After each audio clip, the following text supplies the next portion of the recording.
Fala pessoal, tudo bem? Vamos continuar aqui nosso curso de leilão extrajudicial, vamos para a segunda aula. Demorei um pouquinho entre a primeira e a segunda porque eu cumpri lá o prometido de fazer uma live sobre a parte tributária, né? Ainda mais com a reforma. Então tiramos todas as dúvidas lá. Agradecer aí ao Fernando e à Estefânia que vieram aqui e ajudaram aí no canal.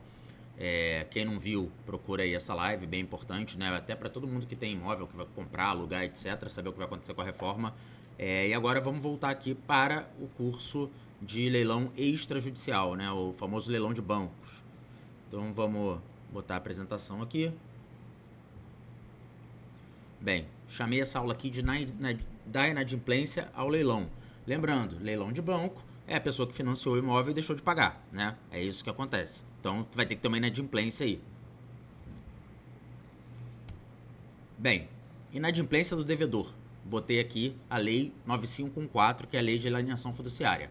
Se ele não pagar a prestação, vai ter um prazo de carência. O que é esse prazo? Esse prazo tem lá no contrato com o banco que é assim, ó, se você não pagar em 5 dias, em 10 dias eu vou começar a te acionar, né? A lei diz que se não tiver nada, vale 15 dias, tá? E pode estar lá no contrato esse prazo de carência. Então a pessoa deixou de pagar, tem a primeira chance aí que é uma carência, o banco não vai fazer nada durante esse período de carência.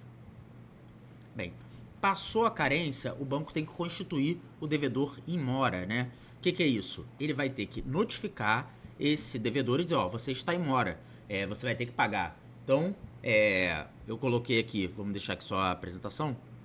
Eu coloquei aqui que o devedor tem que ser intimado via cartória, veio cartório, ou pode ser por carta registrada, o que é raro, geralmente os bancos usam cartório, para purgar a mora em 15 dias, né?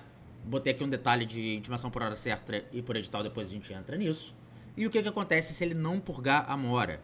Que é importante. Se ele não purgar a mora, a propriedade vai ser consolidada. O que é isso? Lembra que eu falei que a propriedade fica dividida, né? A propriedade resolúvel é do devedor, é da pessoa que está morando lá, e a propriedade é do banco, né? Propriedade fiduciária.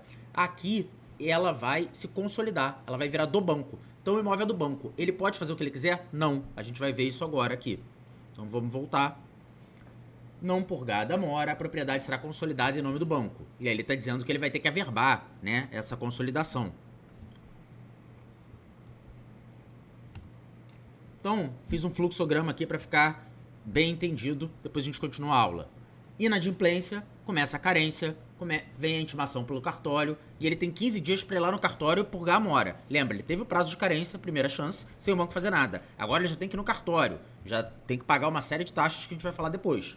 Não pagou, propriedade consolidada em nome do banco. O que o banco faz? Averba essa consolidação para mostrar agora o imóvel é meu, depois a gente pode olhar uma matrícula, com certeza vou trazer aqui.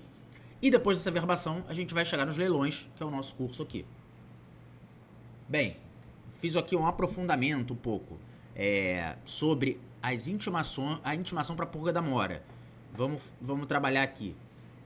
O artigo 26 da lei diz: intimado pelo oficial do registro de imóveis competentes e satisfazendo o prazo de 15 dias, tem que pagar. O que ele tem que pagar? Eu tirei aqui do artigo para botar.